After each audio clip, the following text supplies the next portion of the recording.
The storm hit Chicago on a Tuesday. Not the polite kind of snow that dusts windshields and makes children laugh. This was the other kind, brutal, sideways. The kind that finds every gap in your coat and reminds you exactly how fragile you are. By 4 in the afternoon, the streets had gone quiet. Taxis crawled. Pedestrians hunched into themselves like folded paper. The city, usually loud and indifferent, had been reduced to a gray murmur. Daniel Mercer stood outside the revolving glass doors of the Halcyon Group building and tried not to shake. His jacket was a Carhartt, the brown waxed kind, bought 3 winters ago when money was still a concept he didn't have to think about. It had been a good jacket then. Now the lining was thinning at the elbows, and the zipper had a trick to it. You had to hold it at an angle or it caught. He had learned to manage it.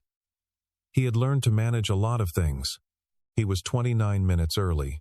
The package in his arms was a flat, rigid envelope, the kind that carried contracts, not shipping boxes. 12 by 16, corners sharp. A red, urgent legal sticker across the seal. He had picked it up from a law firm 3 blocks east, signed for it with a name that was not his own, and now stood here in the growing dark, watching his breath cloud and dissolve against the glass. The building was a tower. 40 stories of steel and light. The kind of architecture that says, "We are serious here, and you are not." Brass accents on the door frames. A lobby visible through the glass marble floors. A front desk with 2 attendants in matching blazers. Enormous floral arrangements that probably cost more than Daniel's monthly rent. He pressed the intercom button. Delivery. "I have a legal document for the executive suite. It requires a signature." A pause. Then a voice. Flat and bored. Name of recipient? Victoria Halle, C.O. Another pause, longer this time. He heard murmuring. Then, "Hold there." He held there. 5 minutes passed. 10. The snow found the back of his neck. He pressed the button again. "Still processing," the voice said. Not apologetic, not even pretending. He took a step back and looked up at the building. Somewhere on the 38th floor, a meeting was happening. He knew because he had read the schedule not from any illegal source, simply from the investor relations page on the company's own website, which updated the CEO's public calendar with a thoroughness that suggested no one had ever considered it a liability.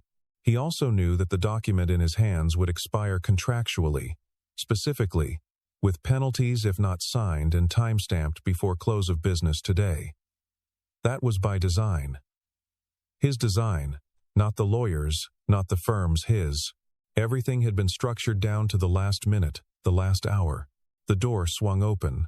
A security guard, young, blonde, with the practiced impassivity of someone who had been told he was doing important work, stepped out and looked at Daniel the way people look at something that doesn't quite belong. "You can't wait here," the guard said. "I'm waiting for authorization to deliver. The loading dock is around back. 3rd Street. This is a legal document requiring executive signature." "It's not freight." The guard looked at the jacket. The worn collar. The brown envelope. The snow on Daniel's shoulders, which had been accumulating quietly this entire time. "I'll let the front desk know," he said. "Go around to loading." The door closed. Daniel stood in the snow. He didn't move to the loading dock.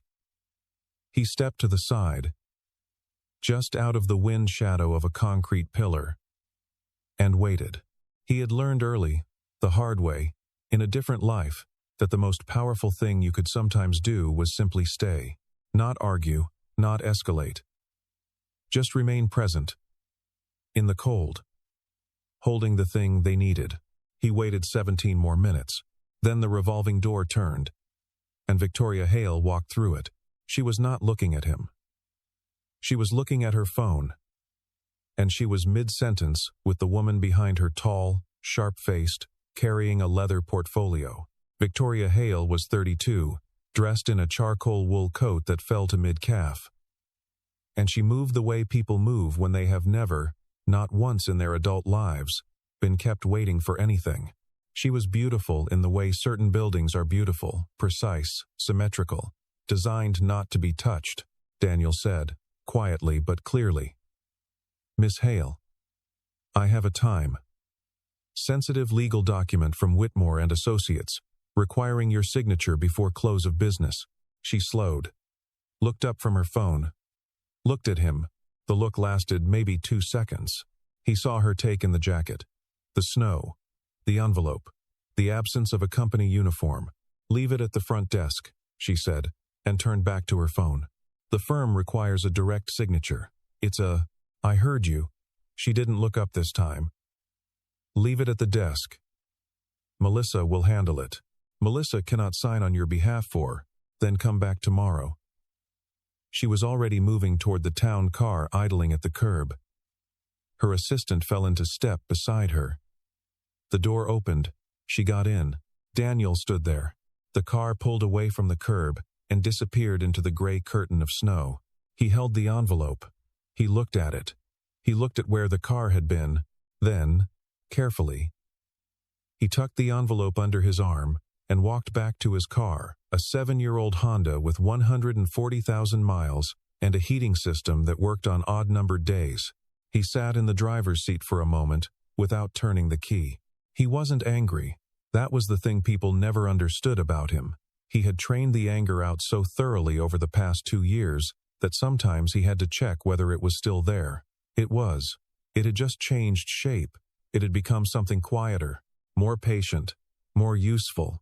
He took out his phone and sent one message. It'll be tomorrow. Push the window. The reply came in 30 seconds. Understood. Standing by. He started the car. The heater groaned and then kicked in. He pulled out into the snow. What Victoria Hale did not know, what she could not have known. Standing in that lobby with the marble floors and the floral arrangements, was that she had been watched before she ever saw Daniel Mercer. Not followed. Not surveilled in any way that would raise flags. Simply observed, the way a chess player observes a board. Methodically, without attachment. Looking for patterns. He had known she would come down. Her calendar said 6:15. It was 6:11. She was, if anything, slightly early, a detail consistent with the profile he had built. She was a person who arrived early and made others feel late. She used punctuality as a power tool.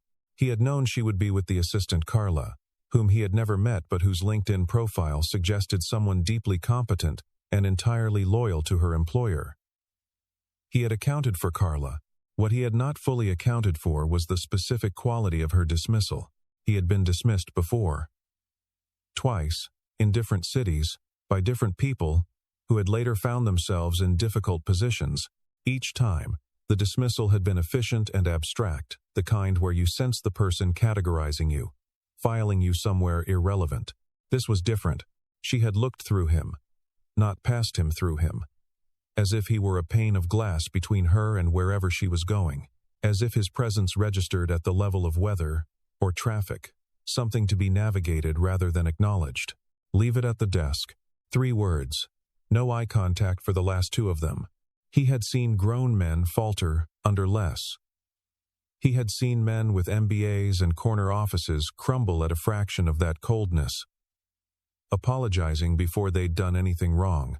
There was something in Victoria Hale's particular brand of dismissal that was almost surgical. It found the specific nerve where most people stored their self-worth and pressed precisely there.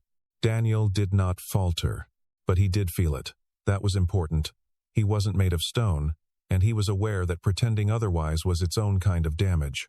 He felt the cold of it, the specific sting of being rendered invisible by someone who had every reason, every structural reason to see him.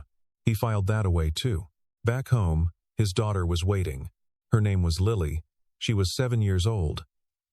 And she had her mother's dark blonde hair and her father's habit of reading things twice before deciding what she thought about them.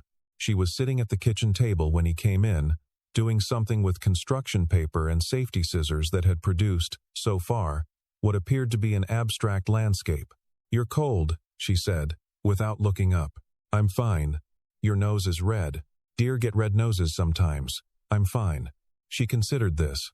Rudolph's a reindeer. Semantic. She looked up. "What does semantic mean?" "It means I'm changing the subject. Did you